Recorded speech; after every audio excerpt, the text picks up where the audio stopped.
Vamos começar lendo o Evangelho de Mateus, no capítulo 16, dos versículos 13 a 20.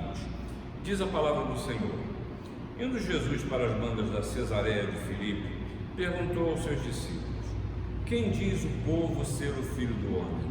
E eles responderam: Uns dizem João Batista, outros Elias e outros Jeremias ou algum dos profetas.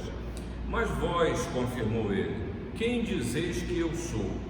Respondendo, Simão Pedro disse: Tu és o Cristo, o Filho do Deus vivo. Então Jesus lhe afirmou: Bem-aventurado és, Simão Barjonas, porque não foi carne e sangue que tu revelaram, mas meu Pai que está nos céus. Também eu te digo que tu és Pedro, e sobre essa pedra edificarei a minha igreja, e as portas do inferno não prevalecerão contra ela. Dar-te-ei as chaves do reino dos céus. O que ligares na terra terá sido ligado nos céus, e o que desligares na terra terá sido desligado nos céus. Então advertiu os discípulos de que a ninguém dissessem ser ele o Cristo. Veja bem, meus irmãos, esse é o texto do Evangelho neste domingo do calendário litúrgico, e queremos aproveitar para trazer uma palavra para vocês nesse tempo de tanta confusão, Nesse tempo de tantas incertezas, de idas e vindas. É uma misturada de informações, de fake news, é a insegurança quanto ao que há e o que há de vir. Isso também revela esse momento, como as pessoas estão vivendo um incômodo. A gente vive um incômodo religioso também, sobre a decisão de abrir ou de não abrir igrejas. E aí a gente vê as coisas mais diferentes acontecendo no ambiente religioso, e até aqueles que depois dessa pandemia, ou então durante esse processo, chegam à conclusão que está muito bom ser a igreja da internet ou a igreja do celular, que você vai lá, pega o seu saco de pipoca, senta na frente da TV ou do computador e assiste um culto. Muito embora culto não possa ser assistido, ou você cultua ou você não cultua. Outra coisa interessante que a gente vive é o colapso das estruturas sociais, o colapso da maneira de se viver. Nós vamos sair diferentes dessa situação, não tenha dúvida. Mas olhando para o texto, olhando para o Evangelho, falando de igreja, pensando em igreja, a gente não pode esquecer que a gente pode falar de igreja, fazer análise de igreja, de pastor, de ovelha, de projetos, de eventos, mas sem em momento nenhum citar a pessoa de Deus, ou de Jesus Cristo, ou do Espírito Santo. E nesse sentido, este é o grande tema. A gente pode gastar horas falando, discutindo, demonizando, condenando, até salvando igrejas, pastores, crentes, e não falar de Jesus. A gente pode falar disso e não entender o que é Jesus na sua vida. Por que você precisa de Jesus? Quais são os benefícios de uma autêntica vida com Jesus? Veja só, esse texto que nós lemos e estamos compartilhando nessa hora, você percebeu que Jesus está com seus discípulos a sós, e quem sabe, eu acho que era um momento assim de Jesus buscar neles uma síntese da missão dele, Jesus, entre os homens no período que aqui esteve. Eu acho que Jesus estava fazendo uma avaliação do aprendizado dos discípulos. Veja só, se você voltar ao Evangelho alguns capítulos atrás, no capítulo 10, você vê ali que Jesus escolhe seus discípulos e aí dá uma série de lições. Dos capítulos 5 ao 15, ele instrui aos discípulos falando qual era o conteúdo que deveria ter as suas pregações. E disse Jesus lá: à medida que seguirdes, pregai que está próximo o reino dos céus. A partir do versículo 16 a 23, Jesus fala das perseguições que os discípulos haveriam de sofrer. Nos versículos 24 a 33, Jesus os estimula, mas não para aí, mostra que há dificuldades a serem enfrentadas. Por outro lado, nesse contexto, há um outro ensinamento caminhando junto, discípulos sendo treinados, tendo a experiência de conviver com Jesus, mas tem um outro ensino que caminha paralelo, que é o ensino dos fariseus e saduceus. Você chega no capítulo 12 do Evangelho de Mateus, no versículo 2, E vem a pergunta: vem cá, é lícito colher no sábado? Versículo 10, é lícito curar no sábado? No capítulo 12, versículo 24, mostra que a ação de Jesus é do diabo. É isso que os fariseus estão dizendo, que a ação de Jesus é do diabo, porque não segue a regra estabelecida, porque não foi feito por mim, porque não seguiu os trâmites do poder religioso de então. Jesus fura os sistemas e por isso é classificado ali como ensino do diabo. No capítulo 15, versículo 2, os fariseus começam a questionar a Jesus por que seus discípulos estão furando ou transgredindo as tradições. No capítulo 16, o versículo 1, ele questiona, veja só, irmãos, um fariseu pedindo sinal que venha dos céus. E olha, aí a gente precisa tomar muito cuidado com aquilo que Jesus chamou do fermento dos fariseus. Jesus queria que seus discípulos eles ficassem atentos, porque há doutrinas que são falsas e são hipócritas. Há pessoas que confiam e preferem muito mais cuidar das aparências, tanto melhor aparenta quanto melhor. Quanto maior o conhecimento das leis, da história judaica, então isso é um prazer. Quanto mais correção eu exijo dos outros, mais a aparência da minha própria retidão é assumida. Quanto mais eu publico meu senso de devoção, mais pareço pertencer a Deus. Quanto mais um maior número de vitórias nos debates, melhor esperam que eu me porte e que eu seja. Mas no meio disso tudo, Jesus adverte aos seus discípulos para que se acautelassem com essa maneira de raciocinar. Não se assemelhem a esse comportamento farisaico. Este não é o padrão. Não se engane. Jesus está aqui e sabe que esse tipo de discurso nos enfeitiça, porque dentro de cada um de nós mora um grande fariseu. E aí vem a grande pergunta de Jesus para os seus discípulos: quem sou eu? Quem é Jesus? Qual é a expectativa que vocês têm? Essa pergunta é crucial. Aquilo que os homens pensam determina o que são e o que eles fazem, não é verdade?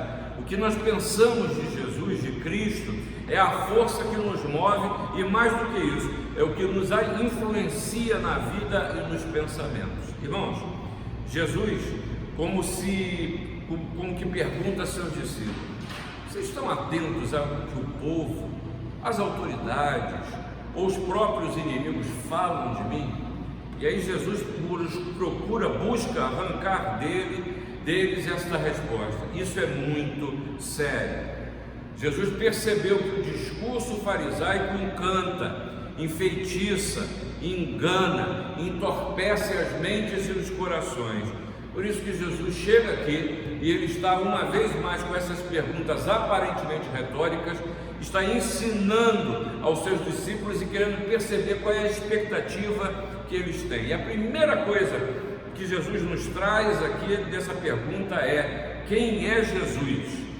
E aí com isso ele consegue colher a expectativa do povo e a expectativa dos seus discípulos quanto a quem ele é. Preste atenção nas perguntas. No versículo 13 a pergunta é: quem diz o povo ser o Filho do Homem? E essa é uma pergunta técnica, porque se você lembrar lá no livro de Daniel, no capítulo 7, 2 versículos, dizem o seguinte: eu estava olhando das minhas visões da noite, e eis que vinha com as nuvens do céu um como o Filho do Homem, e dirigiu-se ao ancião de dias e o fizeram chegar até lá. Foi-lhe dado o domínio, a glória e o reino, para que os povos, nações e homens de todas as línguas o servissem. Ou seja, Daniel está mostrando aquilo que no meio judaico era lugar comum. O termo Filho do Homem designava a função máxima escatológica, é a figura do Salvador, é aquele que vem para salvar, aquele que vem para libertar o povo. Só que a resposta dessa pergunta para o povo, repare no texto, diz de João Batista, ou seja, diz que Jesus é igual ao outro, é igual ao João Batista, ou fala que é igual a Elias, né? Que em certos meios ou círculos judaicos, A grande expectativa messiânica se concretizava na figura, na expectativa do profeta Elias. Jeremias, eles estão dizendo, assemelhando Jesus a um profeta. As respostas dos homens, elas foram variadas, e elas refletem exatamente a confusão de imagem que os homens podem fazer de Jesus. Você pode dizer o tempo que você quiser que Jesus é uma pessoa extraordinária, um profeta, alguém com poderes sobrenaturais, um mito, até um impostor, mas na realidade eles identificavam a Jesus como um vulto do passado, em vez de reconhecê-lo como uma personalidade que é ímpar. Mas o discípulo responde: tu és o Cristo, o Filho do Deus vivo. E aqui nós chegamos ao ponto, não há como tergiversar. Ou Jesus é Deus na sua vida como Filho de Deus, ou então ele não é nada na sua consideração.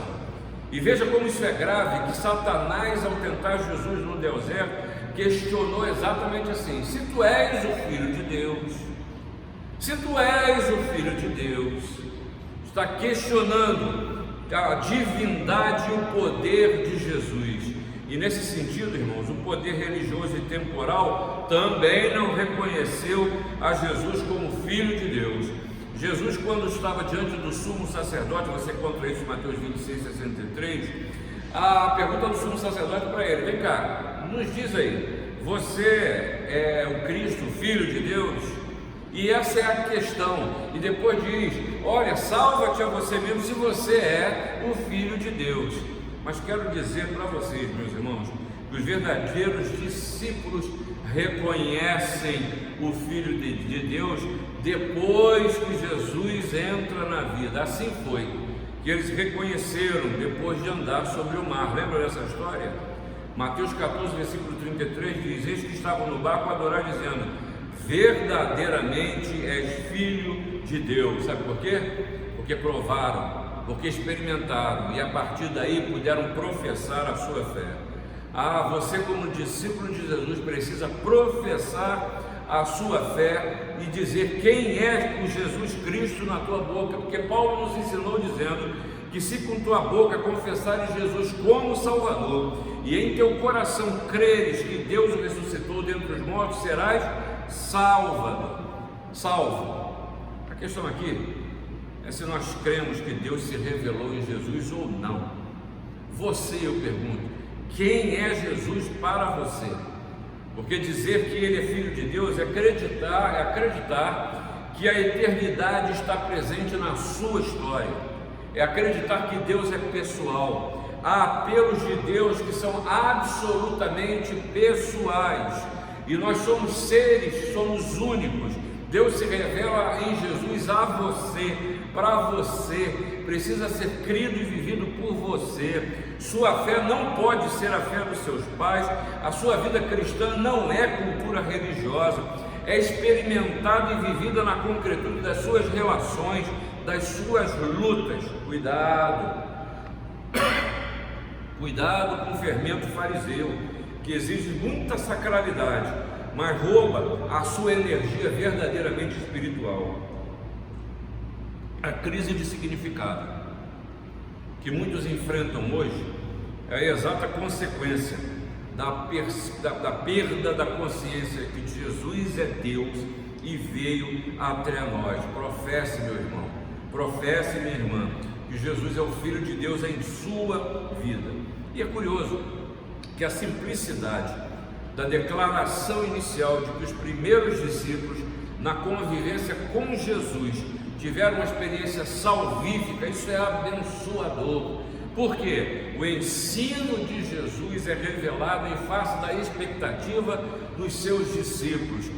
Meus irmãos, mas para isso eu pergunto para você: que expectativas você tem em relação a Jesus?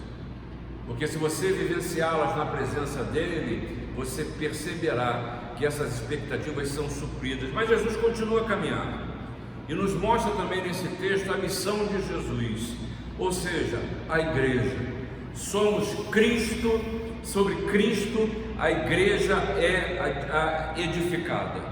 E aí, irmãos, a confusão do discurso fariseu, assim como a confusão de sentido sobre o que a igreja é hoje, sobre isso Jesus faz questão de mostrar que a consequência da confissão de fé, ao dizer que Jesus é o Filho do Deus vivo, leva necessariamente à igreja. Não há como dissociar Cristo da igreja e a igreja de Cristo. Pense nisso. Pense nisso. Você que está acreditando que você agora é membro da igreja da internet. Pense nisso, você que já se decepcionou inclusive com igrejas, que você colocou toda a sua confiança numa instituição ou em pessoas, confiança essa que precisaria estar apenas em Jesus. E aí, nesse sentido, vem essa figura da pedra, essa figura de linguagem, esse trocadilho que Jesus faz, porque Pedro, o significado do nome dele, também era pedra. Cristo, ele é o âmago do assunto, não é Pedro que é o centro.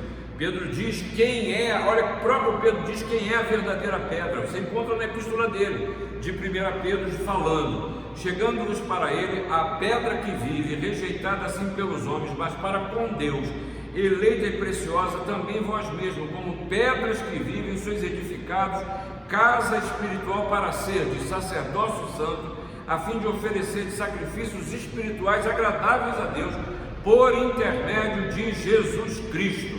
Pois isso está na Escritura: eis que ponho em Sião uma pedra angular, eleita e preciosa, e quem nela crer não será de modo algum envergonhado. Para vós outros, portanto, os que credes, é a preciosidade, mas para os descrentes, a pedra que os construtores rejeitaram, essa veio a ser a principal pedra angular, Jesus Cristo. Não há outro fundamento, porque ninguém pode lançar outro fundamento acima do que, além do que foi posto, qual é Jesus Cristo. Ele é a nossa fonte, é dele que parte a vida da igreja. A igreja é edificada sobre Cristo, é Jesus que toma a iniciativa da construção da sua própria igreja. E aí, irmãos, essa é uma bela mensagem para os propagadores da morte de Deus e da igreja. Porque tenha certeza, o Deus do universo fariseu, ele morreu. O Deus religioso, ele morreu. Nesse sentido, a gente precisa até concordar com Nietzsche. Mas tenha certeza que as portas do inferno não prevalecerão contra a igreja. E aqui, na sua vida, como membro do corpo de Cristo, você precisa saber que os poderes do mal nunca poderão prevalecer contra a igreja de Cristo. E a gente, hoje, ao contrário dessa realidade, a gente tem muita gente que é algoreiro de plantão. Sabe o que eu quero dizer com isso? Eu não estou falando de projetos, que projetos de homens para igrejas não serão derrotados, não é isso. Eu não estou com essas palavras querendo validar o status quo religioso. Eu não estou dizendo que está tudo certo na igreja de Cristo no Brasil. Há coisas que precisam ser mudadas, destruídas, abandonadas e denunciadas. Falsos profetas, maus obreiros, gente que só está interessada no seu projeto pessoal. A igreja está cheia. Gente que vive igreja, mas está adormecida na fé. Eu estou dizendo que o Senhor zela pela sua igreja. E a gente vê o mover de Deus na história da igreja. E saiba você, repito uma vez mais, as portas do inferno não prevalecerão contra a igreja, porque ela não é barrada pela morte. A igreja é edificada sobre Cristo. E aí esse é um grande ensino sobre nas expectativas, ou no suprimento da expectativa dos seus discípulos. O Senhor continua no controle da história e o senhorio de Cristo precisa ser crido e vivido, mas essa história não para aí. Jesus nos mostra agora um terceiro sinal, que o ministério daqueles que confessam a Jesus como Filho de Deus e são parte da igreja. E aí Jesus está falando em ligar, depois em desligar. Isso a gente precisa entender, porque é curioso que a autoridade de Jesus foi confiada dentro da história no tempo cronológico do homem. As chaves foram entregues à comunidade de discípulos de Jesus. E aí eu quero te fazer a pergunta: o que a gente tem ligado e o que a gente tem desligado? Cuidado, hein? Cuidado, porque reside aqui uma das maiores ervas daninhas na vida da igreja. esse poder de fechar e abrir portas, de ligar e de desligar. Muita gente que confessa a Jesus, que crê ser Cristo cabeça da igreja, cai nesse ponto, cai aqui, acha que Jesus deu autorização para incluir ou excluir pessoas, para agir com preconceito dentro do corpo de Cristo, para julgar que determinadas práticas são diabólicas, porque provavelmente não sejam as minhas, e assim a gente tem que atirar no fogo do inferno. Há muito crente que se relaciona no corpo de Cristo assim, eliminando, julgando, separando, e o que é pior, se achando em condições de dizer quem é merecedor de entrar e sair da igreja e do reino. Pior, segundo tudo isso de acordo com os seus padrões religiosos, políticos, travestidos de religiosidade. Mas eu quero dizer para você que Jesus não se contradiz, a Bíblia não se contradiz. Lembra-se da palavra do joio, que não é tempo de separação, isso não compete a mim nem a você, mas compete a Jesus dizer os ceifeiros na hora certa o que separar, falar em ligar e desligar, em fechar e abrir portas. O Senhor nos mostra primeiro que a gente precisa perceber que Jesus não está dizendo as pessoas que você vai desligar na terra, eu desligarei nos céus. Jesus está falando para o seu coração, responsabilizando como igreja.